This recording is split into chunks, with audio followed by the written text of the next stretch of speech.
بسم اللہ الرحمن الرحیم۔ گزشتہ 37 سال سے میں یہ بات کہہ رہا ہوں اور ثابت کر رہا ہوں کہ یہ جو جمہوریت کا نظام ہے یہ ایک طاغوتی نظام ہے، مشرکانہ نظام ہے اور اسلام کی ضد ہے، اور اسی وجہ سے ہمارے کوئی مسائل حل نہیں ہو رہے ہیں۔ ایک سے ایک کرپٹ اور فریب کار سامنے آتے ہیں، قوم کو سبز باغ دکھاتے ہیں، اور پھر اس کے بعد جب اگلا سسٹم آتا ہے، یعنی اگلی حکومت آتی ہے تو پچھلوں کا جو آئینہ دکھاتے ہیں تو قوم حیران رہ جاتی ہے۔ یہ تو دنیاوی لحاظ سے فراڈ ہے، ملک کے ساتھ بھی، قوم کے ساتھ بھی، لیکن سب سے بڑا جو فراڈ کرنے والے یہ فراڈیے ہیں، یہ دین کے ٹھیکیدار ہیں، کیونکہ یہ مذہب کے نام پر مذہبی پتہ کھیلتے ہیں اور اپنے دنیاوی مقاصد کو ثابت کرنے کے لیے یا اپنے آپ کو سچا ثابت کرنے کے لیے قرآنی آیات کا سہارا لیتے ہیں، اور کبھی یہ نظام مصطفیٰ کے نام سے آتے ہیں اور پھر قبروں پر حلوے اور چادریں چڑھاتے ہیں، کبھی یہ متحدہ مجلس عمل کے نام سے آتے ہیں، کبھی کتاب ان کا انتخابی نشان ہوتا ہے، کبھی مدینہ کی ریاست کا نام لے کے آگے بڑھتے ہیں، کبھی امر بالمعروف کا نعرہ لگا کے آگے بڑھتے ہیں۔ اور چونکہ بنیاد کے اندر یہ چیز رکھی گئی تھی کہ پاکستان کا مطلب کیا، لا الہ الا اللہ، پہلے شروع سے ہی فراڈ کیا گیا تھا، کیونکہ وہ لا الہ الا اللہ کا مطلب جانتے ہی نہیں تھے، اور اگر جانتے ہوتے تو پاکستان بننے کے بعد کبھی پاکستان کے اندر کوئی شرک نہ ہوتا، کوئی بت نہ ہوتا، کوئی مندر نہ ہوتا، کوئی مزار نہ ہوتا، کوئی درگاہ نہ ہوتی اللہ کے علاوہ، کسی اور کے سامنے سر نہ جھکتا، اللہ کے علاوہ کسی اور کو داتا، دستگیر، مشکل کشا اور حاجت روا کے القاب نہ دیے جاتے، اللہ کے علاوہ واسطے، وسیلے اور یہ رکوع اور سجدے کے شرک نہ پھیلائے جاتے، اور تعویذ گنڈا اور جمہوریت کا یہ سارا مشرکانہ نظام نہ ہوتا اگر یہ لا الہ الا اللہ محمد رسول اللہ کا معنی جانتے ہوتے۔ تو یہ میں بتا رہا تھا کہ سب سے زیادہ فراڈ انسانوں کے ساتھ ان لوگوں نے کیا ہے۔ ابھی ایک چھوٹا سا کلپ میں آپ کے سامنے پیش کرتا ہوں، پھر اس کے اوپر ہم تبصرہ کرنے کی کوشش کروں گا انشاءاللہ، آپ پہلے سنیے خود۔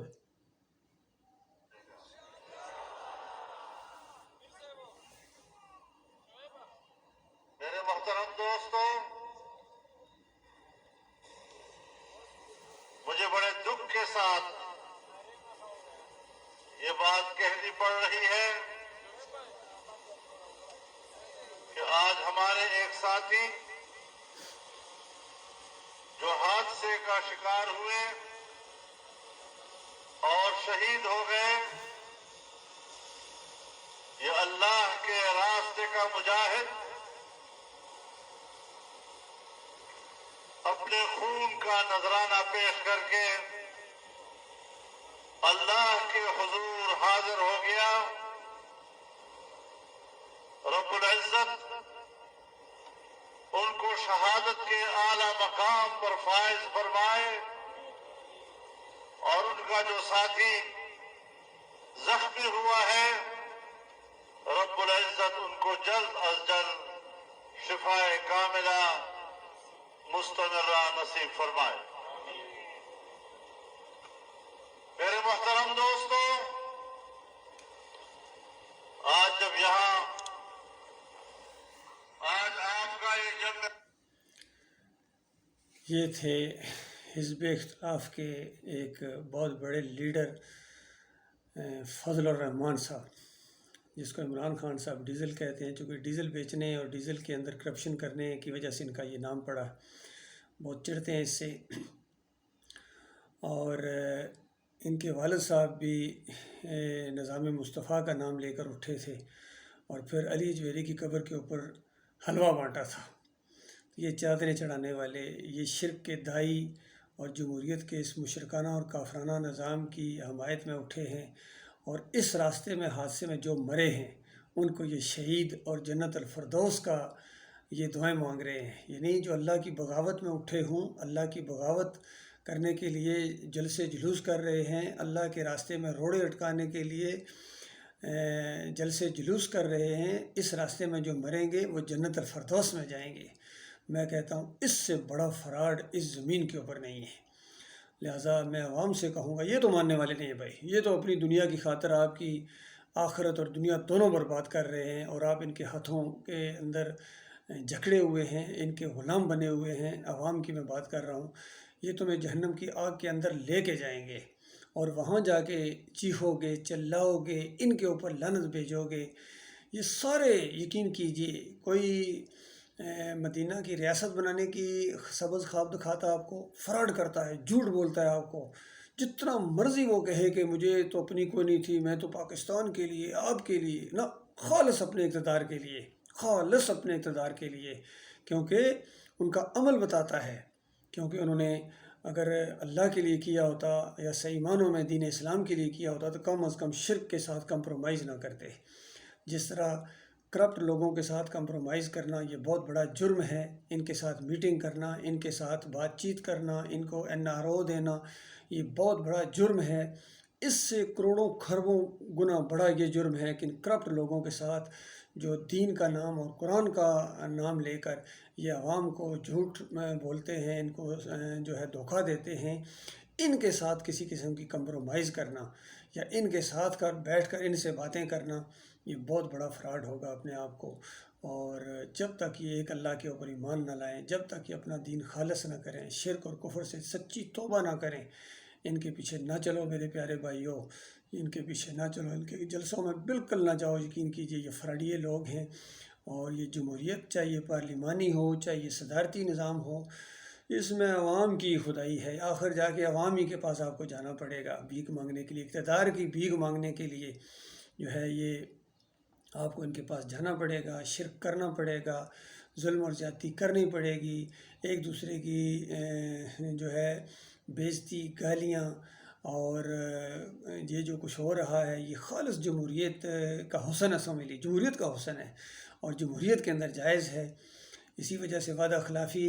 کرتے ہوئے ایک دفعہ جب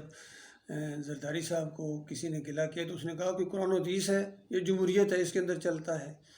اور جس طرح ان کے سوشل میڈیا کے اوپر کچھ پروگرام بھی آتے ہیں، یہ جمہوریت ہے، اور اس کے اندر ایسے ایسے غلیظ اور ایسے ایسے یعنی شرمناک کریکٹر ان کے دکھائے جاتے ہیں۔ ان سب کے میں نے خود دیکھا ہے، کچھ اس میں کلپس دیکھے ہیں، عمران خان صاحب کے، شیخ رشید کے، فضل الرحمان کے، زرداری کے، سب کے، چونکہ یہ جمہوریت ہے، اس کے اندر کوئی عزت نہیں ہوگی آپ کی۔ ہاں کوئی دینی نقطہ نظر سے آتا ہے، عالم دین آتا ہے یا کوئی آدمی دین کی دعوت اٹھاتا ہے، کبھی اس کا کارٹون نہیں بنے گا۔ تو اس سے بھی آپ اندازہ لگا لیں کہ اس گندگی سے نکلو اللہ کے بندوں۔ 75 سال سے اسی جمہوریت کے بت کی پوجا کر رہے ہو اور کرتے رہو گے، جبکہ آپ کے پاس ایک بہترین اسلام کا نظام موجود ہے، صحابہ اکرام کا طریقہ، خلافت کا نظام، یا صالح ملوکیت بھی آپ کے پاس موجود ہے، صحیح جو اسلام کا طریقہ ہے، جس کا قرآن میں اللہ تعالیٰ نے ذکر کیا ہے۔ داؤد علیہ السلام بادشاہ گزرے ہیں، یوسف علیہ السلام، سلیمان علیہ السلام بادشاہ گزرے ہیں، ذوالقرنین بادشاہ گزرے، کیا ہمارے پاس کوئی اور آپشن نہیں ہے؟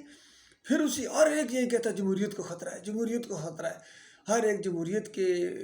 بت کی پوجا کرتا ہے، اس کو پالش کرتا ہے۔ یہ ہے صحیح معنوں میں پالش۔ جوتے پالش کرنے سے زیادہ بڑا جرم ہے جمہوریت کے بت کو پالش کرنا۔ اس سسٹم کو قائم رکھنا، چاہے یہ صدارتی ہو، چاہے یہ پارلیمانی ہو، اس بت کی پوجا کرنا، اس کو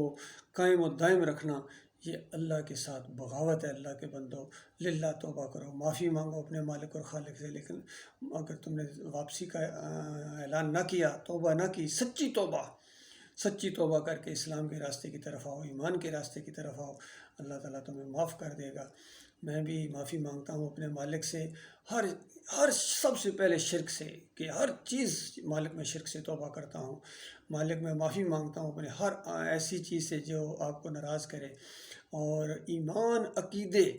کے علاوہ اگر کسی اور کے ساتھ کوئی ایسی چیز ہوئی ہے، کوئی ایسی، تو میں بالکل حاضر ہوں، مجھے بتایا جائے کسی کے ساتھ اگر میں نے زیادتی کی ہو، کسی کا کوئی حق مارا ہو یا کسی کا کوئی لین دین ہو، میں بالکل اس کو تیار ہوں ہر معاملے کرنے کے لیے۔ لیکن ایمان کی وجہ سے جو میں نے چیزیں بیان کی ہیں، اس کے معاملے میں تو ایک ہی اصول ہے کہ کوئی ناراض ہو، کسی پر چوٹ لگے تو یہ اللہ کے لیے ہے، اللہ کی رضا کے لیے ہے، اور جن کو ساتھ دوستی ہے ان کے ساتھ دوستی بھی اللہ کے لیے ہے،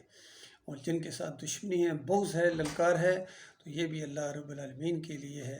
الحب للہ والبغض للہ، اللہ کے لیے محبت اور اللہ کے لیے دشمنی جب ہو جائے تو نبی علیہ السلام کے فرمان کے مطابق